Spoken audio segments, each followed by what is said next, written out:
Bismillahirrahmanirrahim. Assalamualaikum warahmatullahi wabarakatuh. Kepada siapa Israel datang?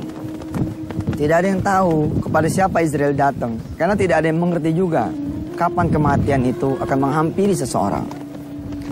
Kira-kira di tahun 2000-2001 saya pernah dagang mie ayam ya bersama istri dan mertua di perempatan Cengkareng. Namanya perempatan Pintu Air.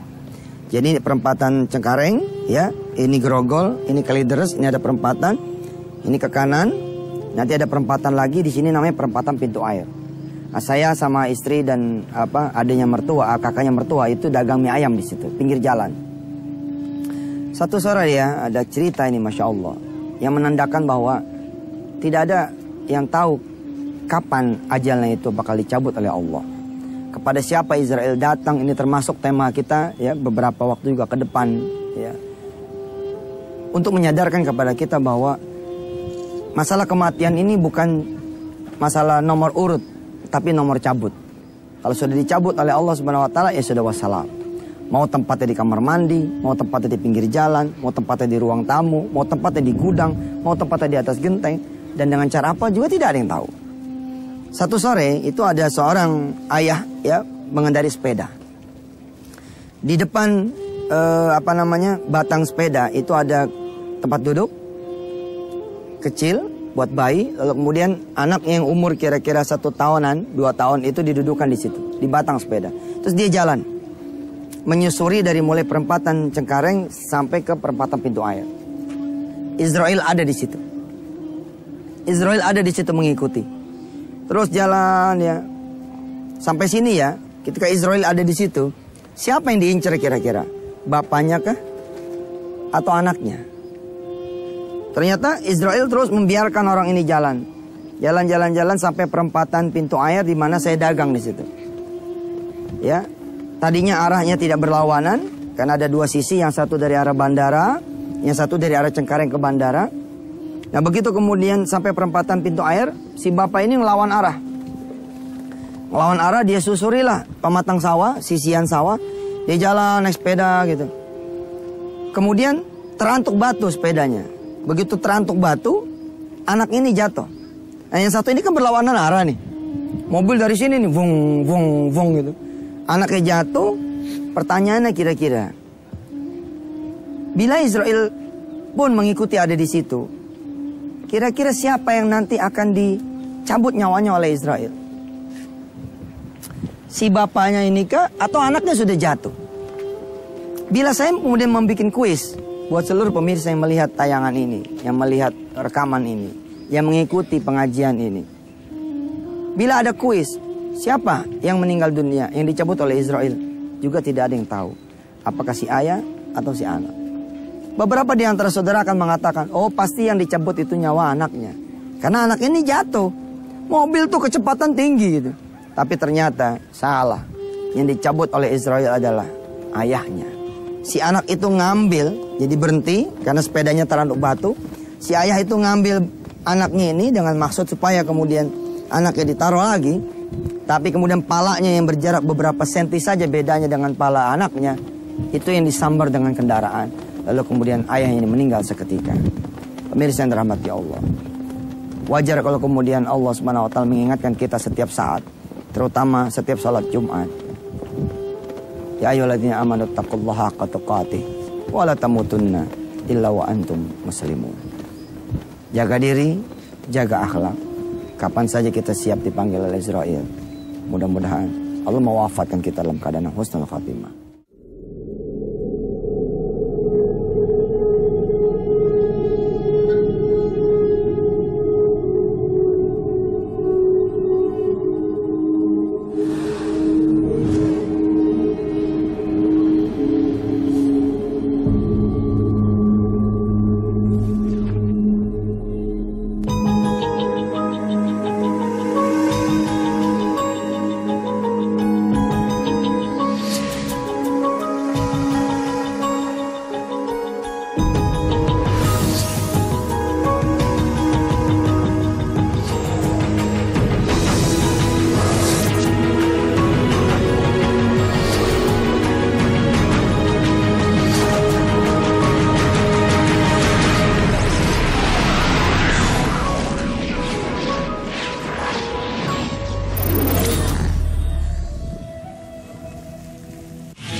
Kadang-kadang kita tertawa, kita menangis tanpa kita tahu kapan kita berakhir tawa kita dan kapan kemudian kita berakhir tangisan kita.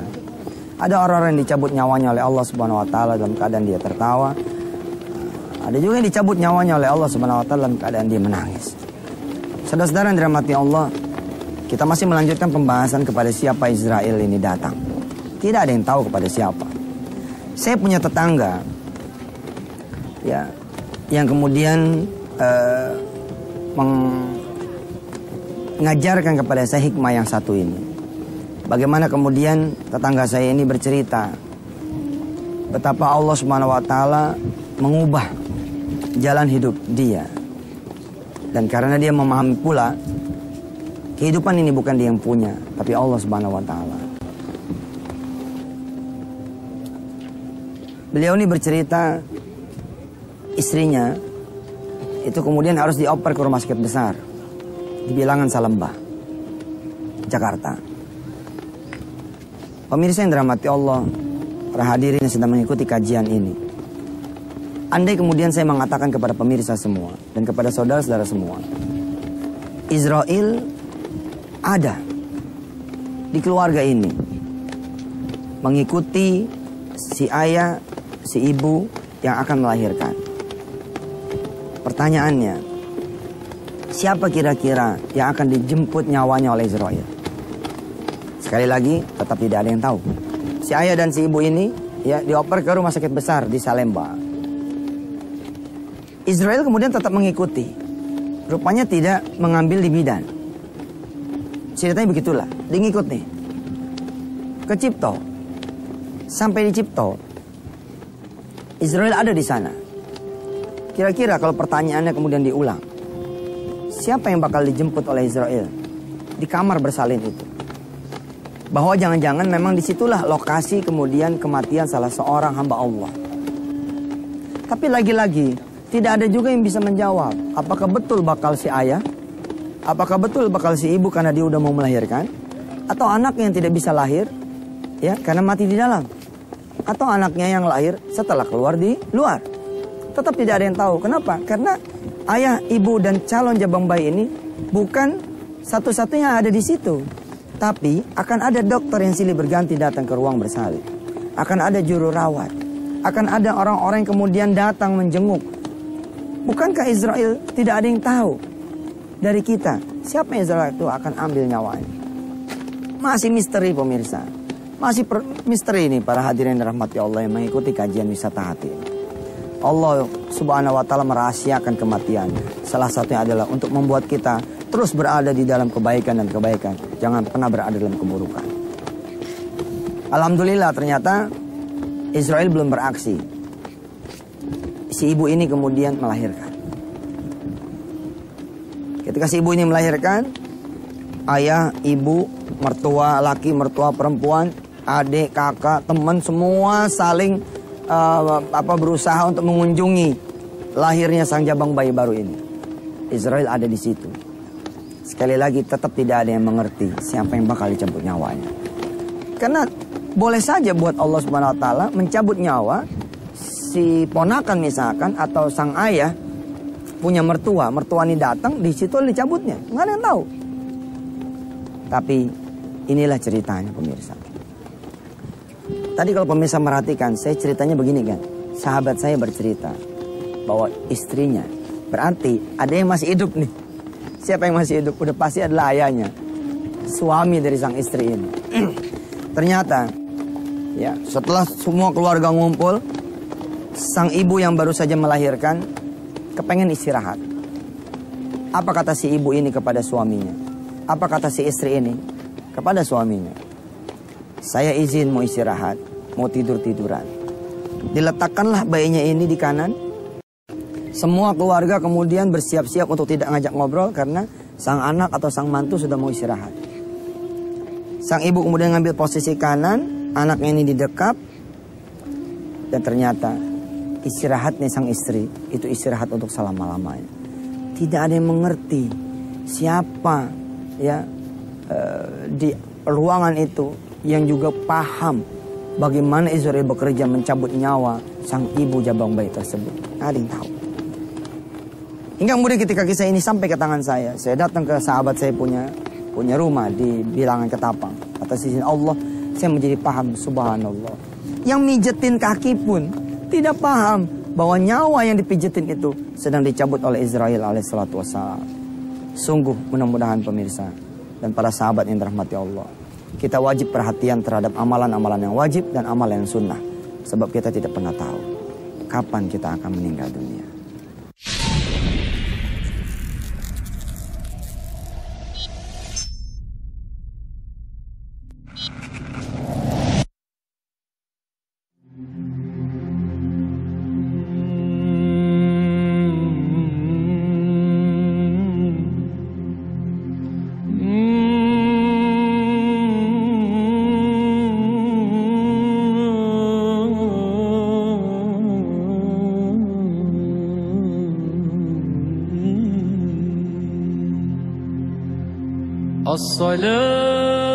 الصلاة والسلام عليك يا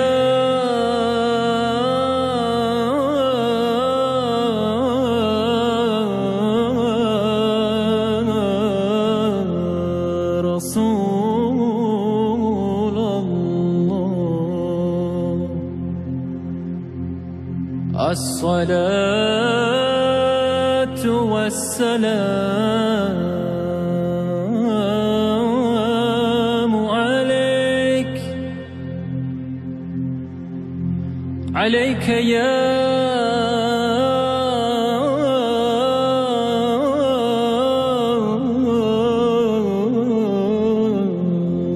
حبيب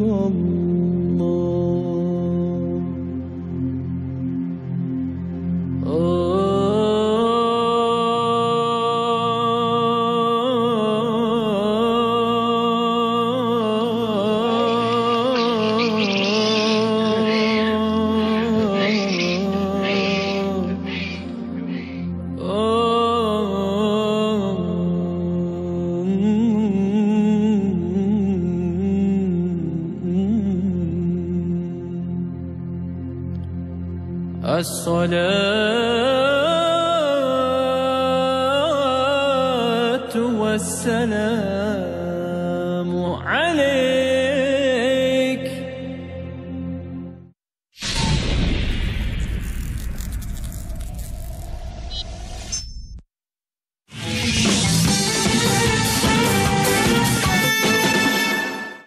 Salah satu hikmah kenapa kematian dirahasiakan, supaya kemudian sekali lagi kita harus menjaga diri kita terus-menerus berada di dalam kebaikan. Dan juga supaya kita tidak menunda-nunda ibadah wajib yang sudah Allah tentukan untuk kita. Ada orang-orang yang menunda puasa Ramadannya. Misalkan dia kena haid, atau dia kena nifas, atau dia sakit. Karena itulah dia kemudian dapat rukhsah, dapat keringanan. Tidak usah puasa Ramadan pada saat itu, melainkan diganti di waktu yang lain.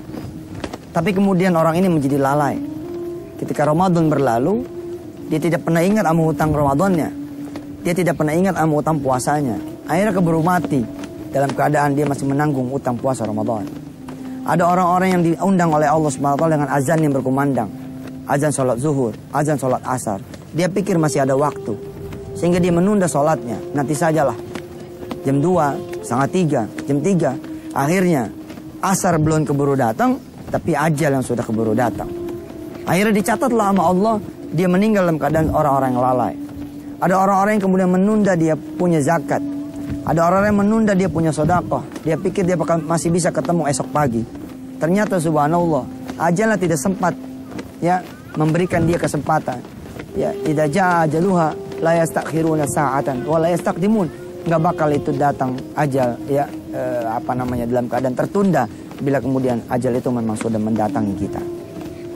Saudara-saudara yang dirahmati Allah, masih dalam tema kepada siapa Israel ini datang. Saya ingin bercerita bagaimana kemudian suasana gembira, suasana haru, suasana suka kemudian berubah menjadi suasana sedih. Kematian ini kan identik ya dengan kesedihan. Kematian ini identik dengan kehilangan. Wala nabluwannakum bisyai'in minal khaufi wal ju'i wa naqsi minal amwali wal anfusi, kekurangan. Allah akan uji kita. Suatu saat kita akan kehilangan orang yang kita cintai. Masih di Ketapang ya, ada seorang guru punya keluarga, anaknya akan ada yang kedua, istrinya akan melahirkan anak yang kedua. Tapi Israel ada di situ. Israel ada di rumah guru tersebut. Saudara lihat, ada suami, ada istri, lalu ada calon anak yang kedua. Dan Israel ada di situ. Pertanyaannya kira-kira kepada kita semua, kepada saudara, kepada yang menghadiri pengajian ini. Kepada siapa nih Israel bakal datang? Tetap aja seperti pembahasan pertama dan kedua, nggak ada yang tahu. Karena kita sebut ayahnya, oh ya, ternyata bakal ada yang ketiga, yang keempat ini ternyata anaknya datang, SD datang, pulang.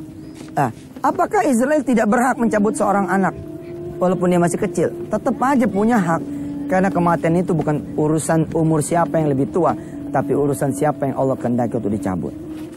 Ternyata sang istri berangkat ke bidan. Disuruhnya lah sang anak menunggu di rumah tersebut. Ayahnya anak ini, ayahnya istri ini ikut mengantar sang istri ke bidan. Saudara, Israel ternyata tidak mengikuti ayah ini ke bidan. Tertinggallah di rumah itu anaknya yang nomor pertama. Kalau kemudian pertanyaan ini ditanyakan sekarang, siapa kira-kira yang bakal dicabut nyawanya? Kira-kira kita bakal menjawab, oh kalau emang gak ada lagi orang lain, yakni cuman anaknya, ya mungkin anak ini yang bakal dicabut nyawanya. Tapi ternyata kita salah pemirsa. Sampai bidan, kata bidan, ini masih lama, masih jauh. Sudah bapak siap-siap dulu, biarlah istri di sini, bapak tolong bawakan ini, bawakan itu. Bapaknya ini pulang. Berarti ada lagi calon kandidat yang lain yang mati, yang ditungguin sama Israel. Siapa? Ya ini suaminya. Dan subhanallah betul pemirsa. Ketika kemudian si ayah berangkat ke kamar mandi ingin wudhu, pada saat itulah kemudian Israel mencabut nyawa ayahnya. Anak yang pertama tidak tahu bahwa ayahnya sudah dicabut di dalam kamar mandi.